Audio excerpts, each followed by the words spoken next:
Barry is so fucking good.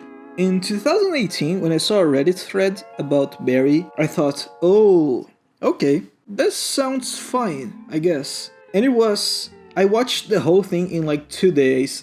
It was short and sweet, very binge friendly show. But before watching, I had a couple doubts about how well executed it would be. Comedies about dark subjects can be very tricky. It's hard to laugh after you've just been shocked by something horrific. And it's hard to be even capable of laughing with or at a character that you despise. So it's hard. It's hard. It's not easy to do. If you don't know what Barry is about, I'll help you out. Barry is about an ex-marine that started working as a hitman. The story starts when Barry gets hired for a hit on a theater actor in LA, and there he finds his true passion in life, acting. The characters, even the minor ones, are great. They do their job, they don't overstay their welcome. I love the people from the acting class, I love the Chechen mafia members, I love the marine dudes. Even Ed Kemper on the police station is killing it. But let's talk about the main cast, starting with Sally. At the beginning, I found her kind of annoying. I feel like an idiot for saying all that. I mean, I can't believe we forgot that he's in the military. Yeah. I can't even begin to imagine. I know. It's terrible. Fine. Guys, maybe he was uncomfortable, but does that really make it okay for him to scream at us like that? I mean, I was scared. I think he owes us all a huge apology. But in season 2, it becomes a lot clearer how her life story made her the way that she is. And it's hard to blame her. Gene, I love him. I wanna hug him. Henry Winkler is such a great actor, and he does such a good job in this role. He really deserved that Emmy he won. Hank is so funny, by far the funniest character in the show. What the fuck are you doing here? Bye, it's me. It's Hank. I know it's Hank. You know, wait. I know you're in a way. Fuchs, I really like his character. I think his relationship with Barry is very interesting, because he's like a father figure, but not in the way you expect. He's not a father figure as in being caring and protective, but he's a possessive, abusive father that sees his son as his property and thinks his son owes him everything. Of course he also loves him, but it's a very toxic and complex relationship. Barry, finally, the titular character, he's very complex because he's a gifted assassin that hates killing. For a long time he believed killing was the only thing he was good for. Acting brought him to the realization that there might be more to him. But as a hitman, he was shut off from his feelings, which has a huge contrast with acting, where he's encouraged to use his feelings for his roles. The problem comes when the feelings he is connecting to are feelings of extreme guilt, shame, and remorse for taking the lives of people. I think it's pretty clear now that I love it, but it's hard to elaborate more on why I love it without spoiling. So if you want to watch it, go ahead. If you don't or already did, welcome to Spoiler Zone. I love how the show handled the theme of spousal abuse. He beat the shit out of me. I mean, he nearly fucking choked me to death, but I didn't. I mean,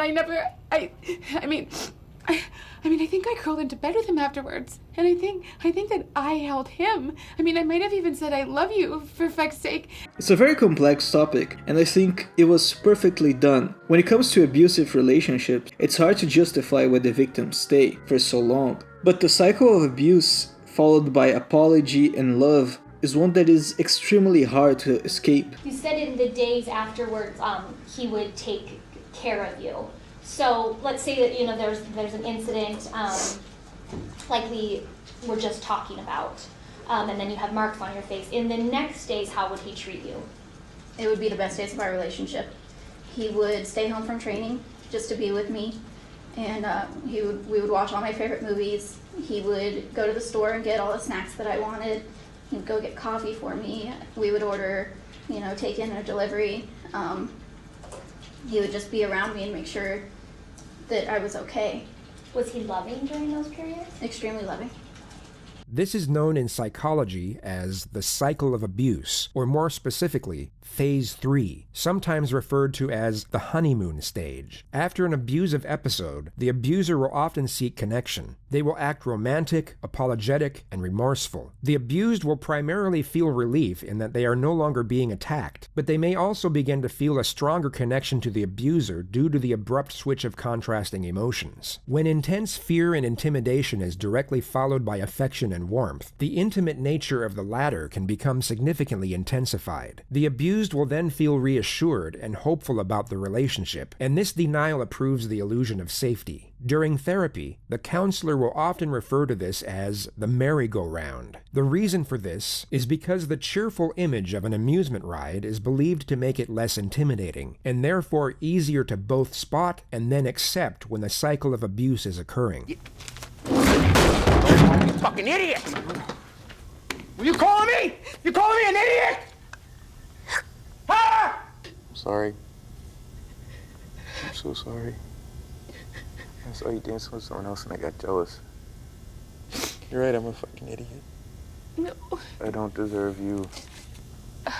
I hold him, and I can feel his shame burning. I take care of him, so my shame grows. I stay for the apology. People want to see the powerful character stand up to their abuser and be strong, but that's not what usually happens. Things aren't ever as simple as just leave lol. The pitch of the TV show about women killing their abusers is peak Hollywood trash to piggyback on the Me Too movement and make it a revenge porn, and by doing that, trivializing an important topic. I thought it was really cool that they included that into the show. The point is, in this climate, you've got hashtag #MeToo, hashtag hands off. The thing about being a Marine and coming home not having a purpose, going from being rewarded for killing with praise and cheering, feeling like you belong somewhere and that you're good at something, then coming back to a world where you feel there's no place for you. It's a very compelling story. I absolutely love the contrast between what you're allowed to say and what you're not. Jesus, Berkman, you got him! Fuck are you shooting at? Berkman just took out a sheepfucker from 700 yards. Fuck off. Yeah. Hey, there's more. What? Look. Yeah, there's 2 on the rise. Looks like they're checking out their buddy. No. You killed them both, soldier. I killed him. I killed someone. Oh my God. Oh God. I killed someone. Motherfucker, what? Oh, you fucking kidding me? He got him. Both of them? Smoke both those pieces of shit. Barry Berman. Barry. Barry Berman. Barry. Barry Berman. Barry felt amazing the first time he killed someone, but in the real world, he needs to pretend it was a traumatic experience. For the others, not to look at him as a monster. Watching the show made me realize how hard it must be to return to normal life after being in a war, and how hard it must be to discuss it with other people that didn't experience the things you did.